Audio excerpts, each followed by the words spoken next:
अलग मोर्चों पर इस सेना ने जांबाजी दिखाई है।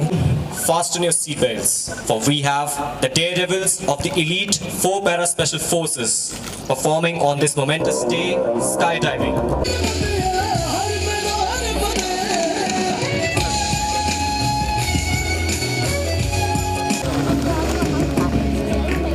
Was such an airlift undertaken with so little notice and planning? A historic moment, ladies and gentlemen.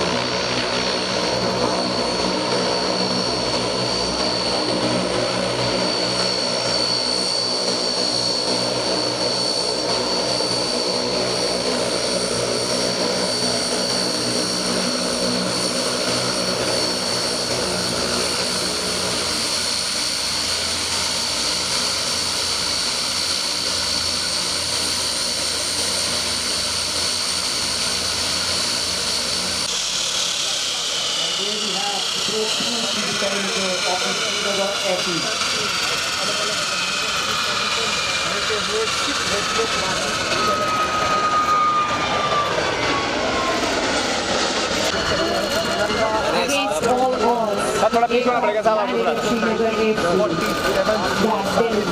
Sir थोड़ा प्लीज पीछे जाओ, यहीं पे होगा, आपके पास आ जाएंगे फ्री। डिस्टर्ब हो जाएगी। कश्मीरी लोग थे उस समय, उन्होंने स्वागत किया था।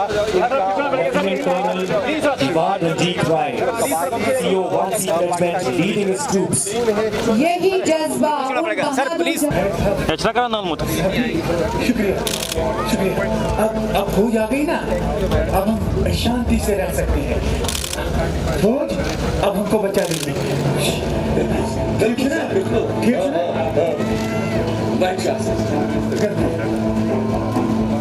हाँ मेरे बहादुर शेरों, आज वो घड़ी आ गई है जिसका हर फौजी इंतजार करता है। दुश्मन साडे नेड़े आ गया है, सारे कमर कस लो ते दुश्मन दे दंद खट्टे करन लई तैयार बर तैयार रहो। एक तुम्हारी गज के मेरे नाल जकारा बुलाओ।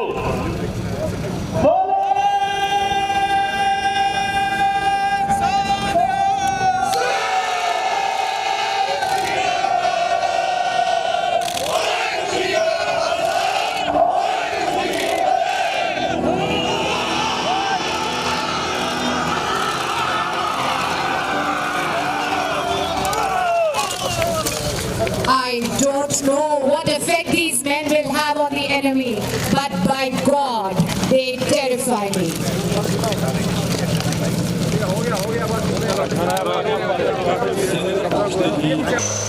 Ladies and gentlemen, these brave hearts will be slithering down for us today.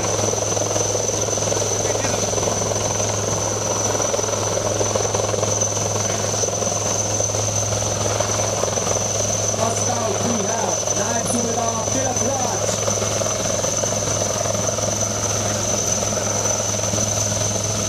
Slithering down, we have Havaldar Anil Kumar. Coming up right behind, Naik Chinde.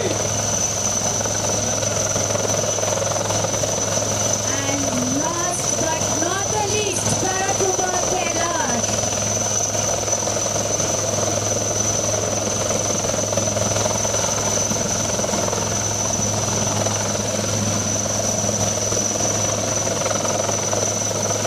Ladies and gentlemen, this unique military action uses hard intelligence, sophisticated equipment, and rigorously trained and motivated.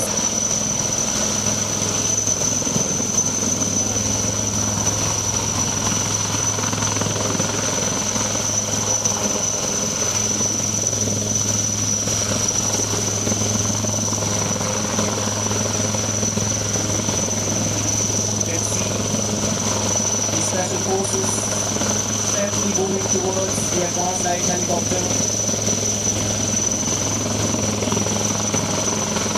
तिरंगे की आग का है कुछ नशा, तिरंगे की शान का है।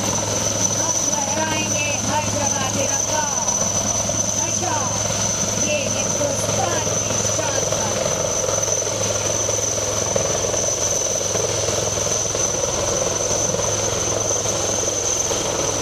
Ladies and gentlemen,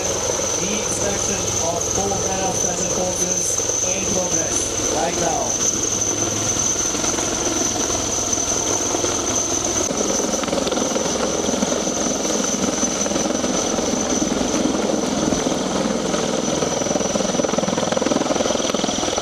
और जो मुश्किलें बदतरसी से लड़ने का जज्बा बलवत सा होना चाहिए।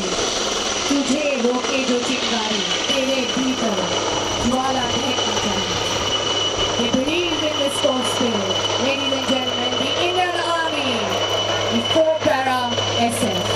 Ladies and gentlemen, a huge round of applause for the 207 Army Aviation Spawn and Elite 4 Para Special Forces. जिनको पोस्टमसली महावीर चक्र का एहसास दिया गया। Brigadier Rajendra Singh, lieutenant colonel Dewan Ranjit Rai. Srinagar में युद्ध का तनाव बढ़ता गया। श्रीनगर और श्रीनगर के एयरफील्ड को बचाने के लिए कमांडर 161 वतन की पासबानी जहाँ पर आजादी के शहीदों के साथ साथ कश्मीर के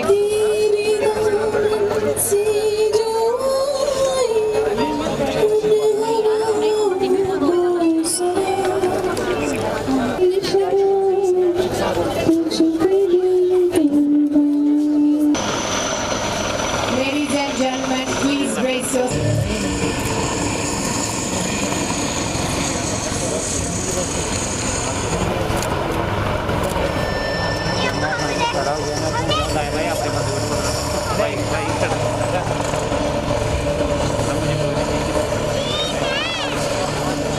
And squad leader Sharon, and towards the right, wing commander Pradeep, and squad leader lieutenant general Shri DP Pande जी,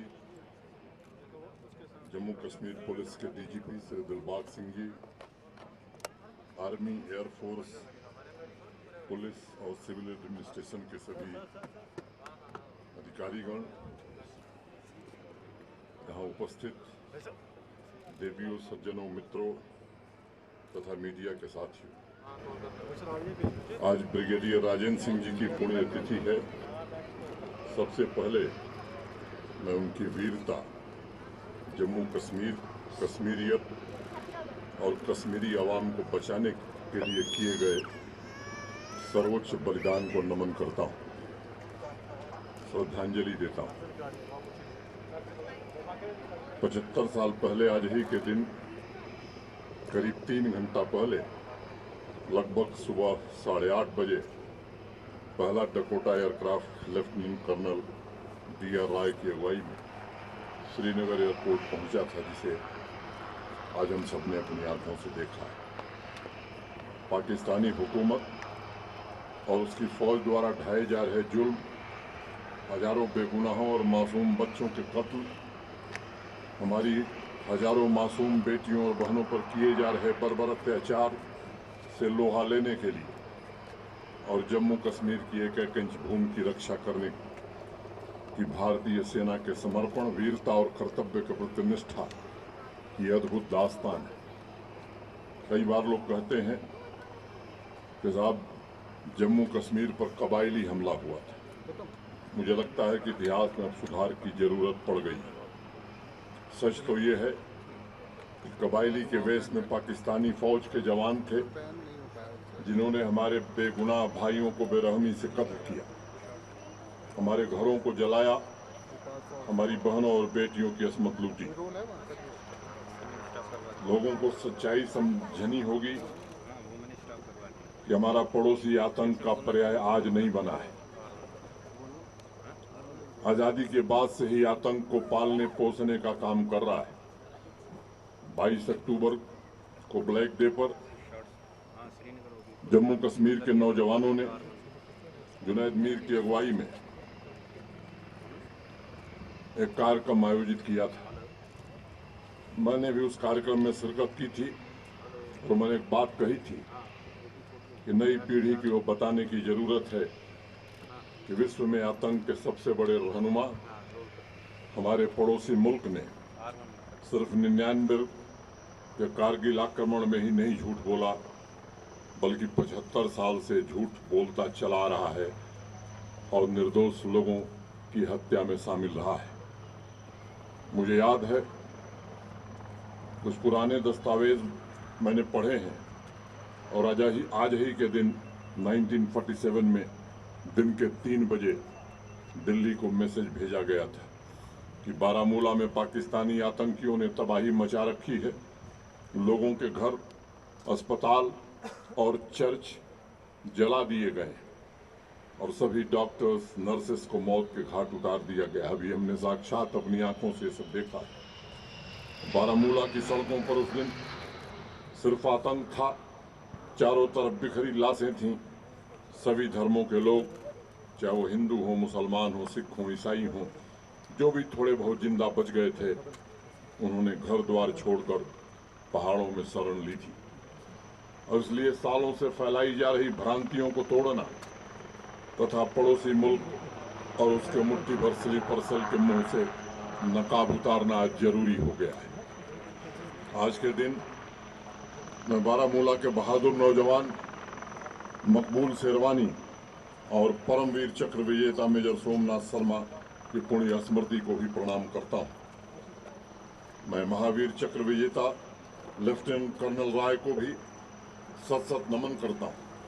अगर 27 तारीख की रात को उन्हें सिर में गोली नहीं लगती तो सैकड़ों पाकिस्तानी आतंकियों को उन्होंने मौत के घाट उतार दिया होता। चिनार कोर के साथियों को मैं 3 नवंबर की एक छोटी सी कहानी बताना चाहूंगा जो मैंने दस्तावेजों में पढ़ी है।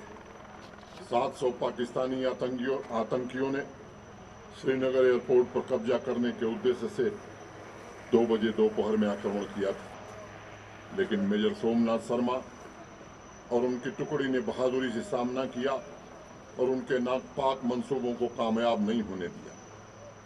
मेजर सोमनाथ शर्मा के साथ 15 और जवानों ने शहादत दी।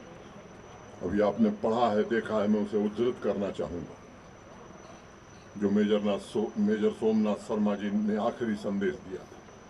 The enemy are only 50 yards from us, we are heavily outnumbered, we are under devastating fire, I shall not withdraw an inch but will fight to the last man and the last round. मित्रों,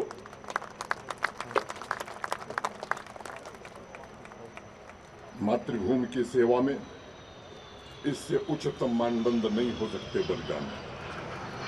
इस शौर्य, देशभक्ति, धैर्य तथा आत्म बलिदान से major Somnath Sharma और उनके जवानों ने, उनके साथियों ने जम्मू कश्मीर की रक्षा के लिए शहादत दी, वो इतिहास में अपूर्व उदाहरण है, अभूतपूर्व उदाहरण है। मुझे आश्चर्य है कि 75 सालों से इस बर्बरता की दास्तां क्यों नहीं जन जन तक पहुंचाई गई, क्यों नहीं आवाम को पाकिस्तान की काली करतूतों के बारे में बताया गया, क्यों नहीं मेजर सोमनाथ शर्मा, मकबूल शेरवानी, ब्रिगेडियर राजेंद्र सिंह और लेफ्टिनेंट कर्नल राय की कहानियां अभी तक स्कूलों में बच्चों को नहीं पढ़ाई जा रही।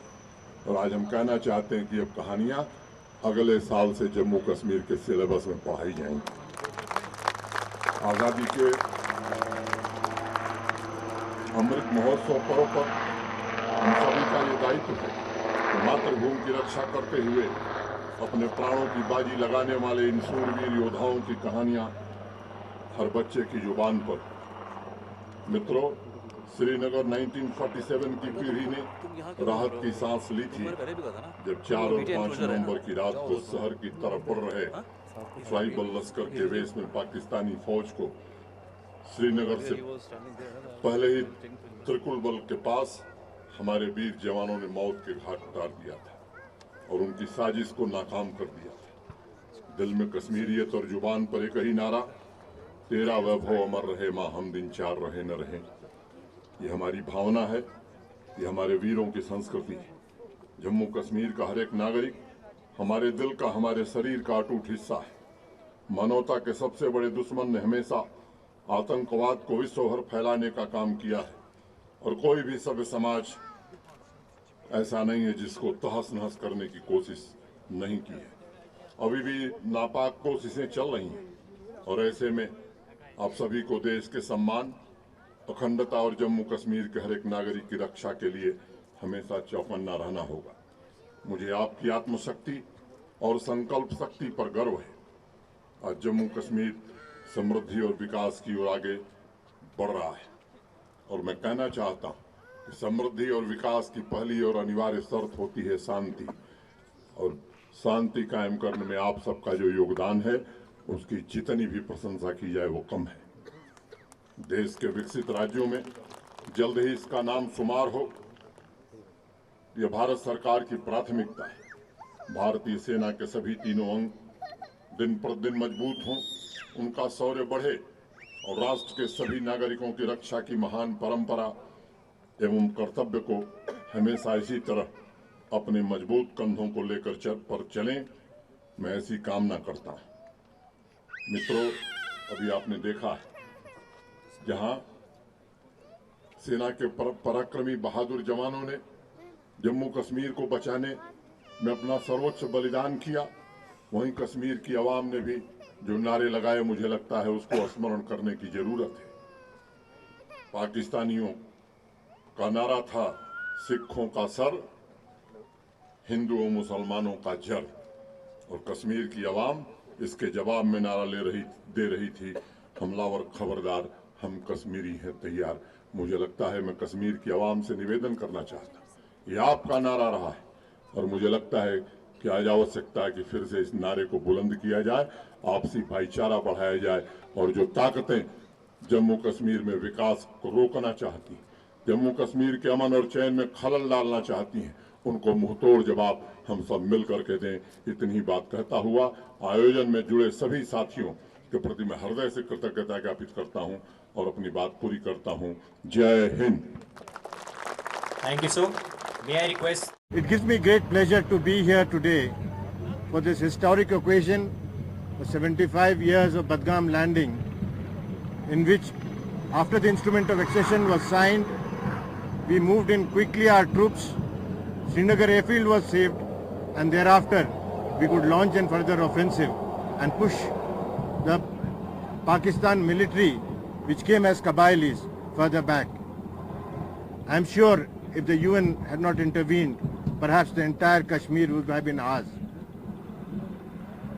It was not only IF and Army's participation in Badgam, but there were many small missions which were carried out, which has resulted in ensuring freedom of free Kashmir. What I'm reminded of is one of the seizures of Poonch.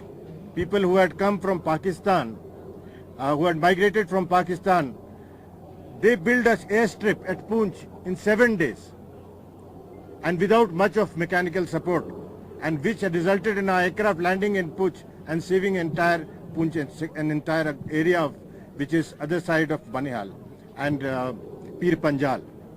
We also carried out attacks in Srinagar airfield till the fuel ran out by fighter aircraft. We also carried out attack at Skardu, without which, in fact, that attack at Skardu was at ammunition dump, and that mission was being monitored by General Timaya from the air. And it is very interesting to what he claimed when he saw this whole ammunition dump blowing up. We also activated Leh during that period by Meher Singh, and all these activities which were carried out by Indian Air Force and Army actually has resulted in ensuring the freedom of this part of Kashmir. And I am sure someday the Pakistan occupied Kashmir will also join this part of Kashmir, and we will have a whole of Kashmir in years to come. Thank you and Jai Hind. Any questions? No, sir, I have a couple of questions. Hindi में मैं बोलूँगी sir. एक तो आपने कहा कि एक दिन पीओके भी हमारा होगा। जब आप ये बात कहते हैं तो आपके जहन में कोई प्लान है? देखिए, जो कश्मीर एक है, नेशन एक होता है, मुल्क एक ही होता है, और दोनों तरफ के लोग भी हैं, उनकी भी लगाव एक ही तरह की है। तो आज न कल हिस्ट्री गवाह है कि नेशंस हमेशा साथ होते हैं। We do not have a plan at the moment, but if God willing, it will always be there, because people in Pakistan occupied Kashmir are not being treated very fairly by the Pakistanis. 75 years आज हो गए हैं। 75 साल पहले ये Dakota जब यहाँ पे उतरा था, हालात दूसरे थे। आज 75 साल के बाद how do you see the ground situation? vis-a-vis Air Force में आपके साथ in case of any eventuality. See, Indian Air Force has built over the years 1970. Indian Air Force came into being in 1932. with one SCON being formed in 1932, and most of the SCON came into being only in 1939-40, towards the end of Second World War, as Royal Indian Air Force. When India got independence, that is the time the Air Force was a very fledgling force when compared to our Army or Navy.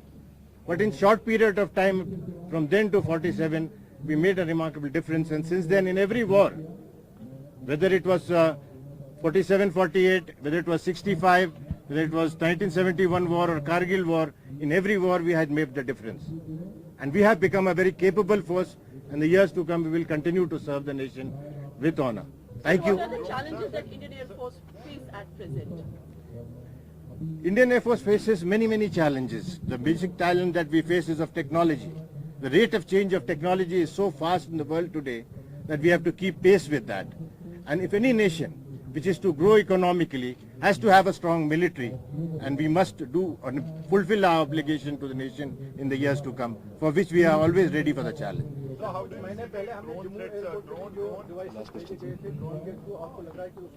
Challenge के लिए हम ready हैं, इस तरह की अगर कोई भी गतिविधि होती है तो हम उस चीज को रोक सकते हैं। देखिए, ड्रोन के अटैक्स जो है बहुत ही छोटा अटैक है और बहुत ही कम डैमेज कर सकता है, लेकिन उसके लिए हमने इक्विपमेंट पहले से ही तैयार कर रखा था। उसको यहाँ पर पहले डिप्लॉय भी किया गया था। अब उस डिप्लॉयमेंट को फर्दर हम बढ़ाते हुए और प्रोक्योरमेंट करके और जगह हमने डिप्लॉय किया है। एंड ड्रोन चैलेंज जो है बहुत छोटा चैलेंज है, and we will be able to deal with that challenge as and when it comes. So how do you see the Chinese build-up on the other side? They are strengthening their force bases very close to the LAC, and basically it's an aggressive posturing. So how do you see you can... I will reserve my comments on that part, and we will stick to only related to 47. Thank you, sir.